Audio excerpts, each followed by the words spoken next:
لو انت بقالك 20 سنة داخل في غيبوبة، عامل حادثة من شهر ديسمبر 2005 وصحيت في شهر ديسمبر 2025، وانت في فترة 2005 دي كنت مستني بطولة كاس افريقيا اللي هتتلعب هنا في مصر، وانت مش مطمن لوضع المنتخب لحاجات كتير قوي، ان احنا داخلين بمدرب مؤقت زي حسن شحاتة المعلم وكل حاجة، بس برضه انت مش فاكر له حاجة قوي غير ان هو صعد فرقة من الدرجة التانية وكسب كاس مصر والسوبر مع المقاولين. وبعد ما صحيت بعد 20 سنة تلاقي حسام حسن هو اللي بيدرب المنتخب وانت مش فاهم فيه ايه. وحقك عليا معلش، انا عارف ان انا دخلت لك معلومات كتير دلوقتي في وقت واحد. الجهاز ده وصل كاس عالم وانت لسه بتستوعب فيه ايه، ولو دخلت لك شويه معلومتين ثلاثه كمان على اللي حصل في الفتره دي احتمال تخش في غيبوبه تاني. بس والله يا صاحبي احنا من بعد 2010 لحد دلوقتي بقى لنا 15 سنه كرب، وانت يا سيدي عارفين يعني احنا من 98 لحد 2005 حصل حوارات وحاجات تخلي الواحد يخش في غيبوبه من حال الكره المصريه. بس خليها عليك يا صاحبي، وخليني برضو كده ارجع معاك بالذكريات ونفتكر ايه اللي حصل لمنتخب مصر من 98 لحد 2006، واللي حصل في وقت حسن شحاتة ده هو حاجه حصلت ومش هتحصل تاني. يا رب يا حبيبي يا رسول الله. بعد كاس 98 واللي كان مدرب المنتخب وقتها كابتن محمود الجوهري، اللي هو واحد من المدربين التاريخيين في مصر والعالم العربي كله، فجاه المنتخب ضرب غطس اسباب كتير او حتى من غير اسباب. انت هتستغرب كم الاسماء واللعيبه اللي مرت على المنتخب في الفتره دي وازاي كل ده حصل. ده هو من فشل لفشل لفشل لفشل. منتخب مصر بعد ما نجحش ان هو يصعد لكاس العالم سنه 98 دخل كاس الامم بعدها بكام شهر وهو مش مرشح اساسا.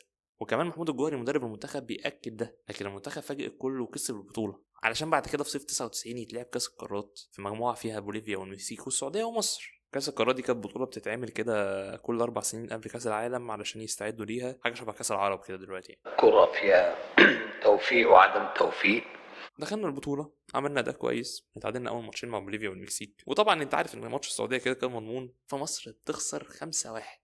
وطبعا عشان احنا طول عمرنا لا عندنا رؤيه ولا اداره ولا خطه واضحه لاي حاجه، فاي خساره للمنتخب من زمان ولحد دلوقتي والله تبقى صدمه كبيره وقرارات واقالات واستقالات ونفس الدوامه هي عشان كابتن الجوهري يقدم استقالته ويسيب المنتخب ويمشي قبل بطوله افريقيا 2000. في الفتره القصيره دي طبعا بنروح للحل الكرييتيف، طالما مشينا مدرب مصري يبقى بعده لازم مدرب اجنبي، زي لما بنمشي مدرب اجنبي نرجع نجيب مدرب مصري. فاتحاد الكره يقرر ان المدرسه الفرنسيه هي الحل. ده لسه واخدين كاس العالم 98 يا جماعه، وبنتعاقد مع المدرب الفرنسي جيرار جيري ليقود منتخب مصر في الفتره القادمه بطموح وفكر اوروبي واحلام بالحفاظ على اللقب وحلم الصعود لكاس العالم الغايب من 1990. بس مفيش كام شهر واحنا داخلين افريقيا اساسا، فمنتخب مصر في شهر يناير فعلا بيستعد كويس افريقيا وبيدخل وما يسميش على حد. 3 ماتشات ب3 فوز يا باشا، منهم فوز على السنغال وتعمل ريمونتادا عالميه على بوركينا فاسو، تكون خسران 2-0 وترجع تكسب 4-2 وبتتأهل للدور الثاني. بتلعب تونس فرقة عربية وماتشات الفرقة العربية رخمة، تقوم كسبك 1-0 في ضربة جزاء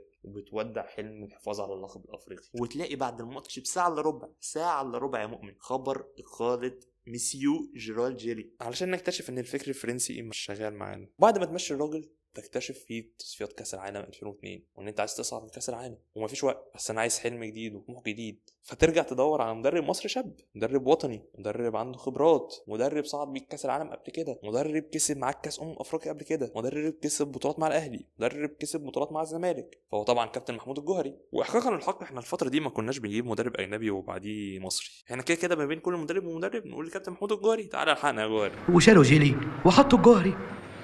مفيش استقرار سعد. بصراحة بدأنا تصفيات كأس العالم 2002 بطموحات عالية، وجيل جديد بقى بيتكون للمنتخب، عايزين شباب وعايزين لعيبة جديدة ولعيبة حريفة وشوية ناس برضو من اللي كانوا معانا في 98 والخبرة وهكذا. جيل المنتخب وقتها كان مرعب بصراحة، معانا ميدو، بركات، حسام حسن وعبد الستار صبري. بس المرعب اكتر من الجيل ده هي مجموعة مصر في تصفيات كأس العالم. تخيل مجموعة واحدة فيها السنغال، المغرب، الجزائر ومصر. افتكرت مجموعة كده. الجهاز ده وصل كاس عالم.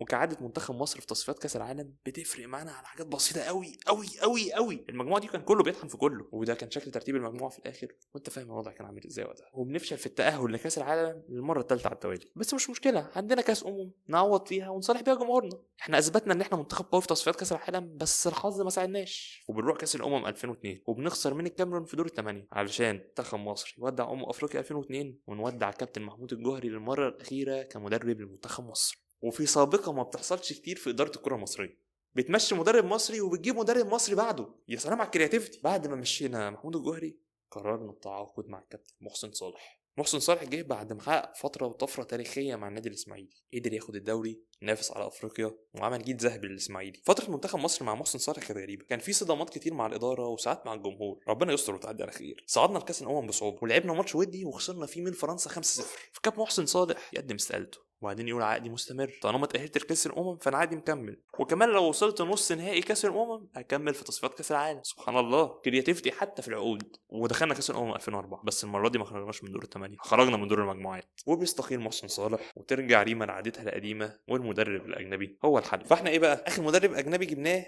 كان مدرب فرنسي، علشان فرنسا كسبت كاس العالم 98. طب مين كسب كاس العالم 2002؟ البرازيل كسبت كاس العالم 2002. هنجيب مدرب برازيلي يدرب المنتخب؟ لا. فنشوف ايه البطوله الكبيره اللي قبلها، بطوله يورو 2000 كان النهائي ما بين فرنسا وايطاليا وفرنسا كسب. طب المدرسه الفرنسيه فشلت معانا، فخلاص نروح للمدرسه الايطاليه. طبعا ما هم وصلوا نهائي اليورو وعندهم منتخب وهيساووا كاس العالم 2006 والدنيا جميله اهي. فبنجيب الايطالي ماركو تارديلي، لاعب كبير ومن اساطير الكره الايطاليه، درب منتخبات الناشئين في ايطاليا وكومو وباري وانتر ميلان. بس ما فيش، هم كام ماتش في تصفيات كاس العالم جمعنا 7 نقط من 5 ماتشات. كسبنا السودان والكاميرون، خسرنا من كوت ديفوار في مصر ومن ليبيا في طرابلس، وتعادلنا مع بنين. عشان تارديلي يودعنا، اقامه قصيره، حوارات كتيره. في الوقت ده برضو منتخب مصر كده زي ما بيقولوا بقى بيمر فتره احلال وتجديد. نجوم كتير خلص، اللي كبر واللي اعتزل واللي هيعتزل. نجوم كتير زي نادر السيد، عبد الستار صبري، حسام حسن، حازم امام. ماشي ايمن ويلا حازم امام، وحازم امام وجول جول جول.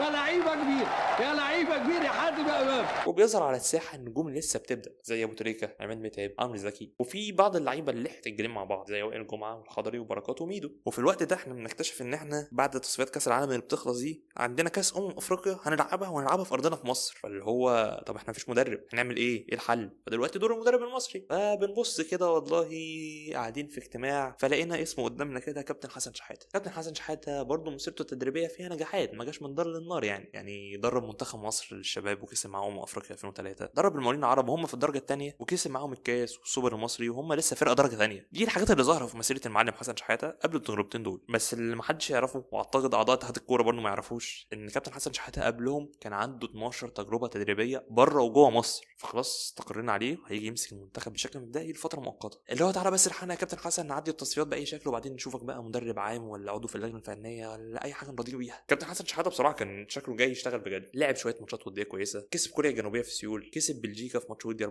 قدر يكسب السنغال في ماتش ودي 4-2. والسنغال كانت عقدتنا وقتها زي ما هي عقدتنا دلوقتي. كمل تصفيات كاس العالم وكنا في اخر جوله بنلعب الكاميرون في الكاميرون واحنا املنا انتهت خلاص، احنا مفيش كاس عالم ولا غيره، والكاميرون محتاجه تكسب بس علشان تصعد كاس العالم. نقوم مرخمين عليهم ومتعادلين معاهم في ارضهم 2-2، وكمان جه ضرب الجزاء للكاميرون في اخر دقيقه ضاع. وخلاص بيتم الاعلان رسميا ان حسن شحاته مدرب منتخب مصر في كاس افريقيا 2006، ويبقى معاه في جهازه كابتن شوقي غريب مدرب عام، وحمد الصدقي مدرب مساعد، واحمد سليمان مدرب حراس. جهاز فني ولا جالاكتيكوس الدوري المصري في الثمانينات. بس برضه المنتخب قبل كاس كان يقلق، الاداء متذبذب، بيتوصف بالعشوائيه. مدرب جنوب افريقيا بيستهزئ بينا وبيقول ازاي مصر لسه بتلعب بالسذاجه دي لحد دلوقتي. ده علشان قبل بطوله افريقيا ب6 ايام بنلعب ماتش ودي في استاد القاهره ضد جنوب افريقيا وبنخسر 2-1. طبعا صدمه للكل، بطوله على ارضك وداخل بقى بمدرب جديد وشكل جديد ولازم تظهر بشكل كويس ولازم يبقى ادائك احسن من كل البطولات اللي فاتت. كمان وقتها الضغوط كان جامده جدا على حسن شحاته لان هو داخل بقايمه الناس كانت بتقول وقتها محدش عارف هو ناوي على ايه. القايمه حصل عليها كلام كتير جدا، ازاي تستبعد لعيبه زي حازم امام واحمد بلال وبتضم حسام حسن وهو عنده 40 سنه، ومين احمد عيد عبد الملك اللي بتضمه من حرس الحدود. ده كمان عندك 4 محترفين بس في القايمه، احمد حسن وعبد الظاهر السقا وميدو وحسني عبد رب، مش عارف دول يوزنوا كام ربع دلوقتي بصراحه. لا وكمان حسني عبد رب بيتصاب في المعسكر ونغير نص قصدي بيضم مكانه معتز اينو. وكمان الناس معترضه على كل المهاجمين دول، ازاي في اكتر من 6 مهاجمين في القايمه؟ انت ناوي تهاجم بس ولا ايه يا عم؟ فيقوم اسامه حسني كمان يتصاب، وبدل ما يضم لاعب من اللي كان بيطالب الجمهور بضمهم كابتن حسن شحاته بيضم لاعب وسط من انبي اسمه سمير صبري. مصر في بطوله افريقيا 2006 كان معاها في المجموعه ليبيا وكوت ديفوار والمغرب. مجموعه تعتبر رخمه شويه، فرقتين من شمال افريقيا اللي دايما حظنا معاهم وحش، وكوت ديفوار اللي لسه متاهله كاس العالم على حسابك، وكمان كسبتها كانت مصر. وبنبدا الماتش الجمهور مقفل الاستاد، افتتاح البطوله وهلا هلا هوب كل الناس بتقول يا رب، في نفس الوقت حاطين ايدينا على قلبنا، عايزين بس يبقى شكلنا حلو على ارضنا وما تبقاش فضيحه، لا يبقى شكلنا عشوائي وساذج، ومش عايزين الاداء المبهر بس عايزين ربنا يسترها. وده بقى يا صاحبي اللي هنكتشفه مع بعض طوال السلسله دي، ازاي منتخب مصر قدر يكسب 3 افريقيا، وايه اللي عمله حسن شحاته كافكار وتكتيك، وهل المنتخب ده كان سابق عصره وقتها ولا كواليتي اللعيبه هي اللي فرقت معانا ولا كلاهما معانا. وبس كده، الحمد لله على سلامتك من غيبوبه يا معلم، واجهز معانا كده وصحصح لنا عشان اي حاجه فاتتك وانت نايم في جيل حسن شحاته هنقولها لك هنا. يلا سلام.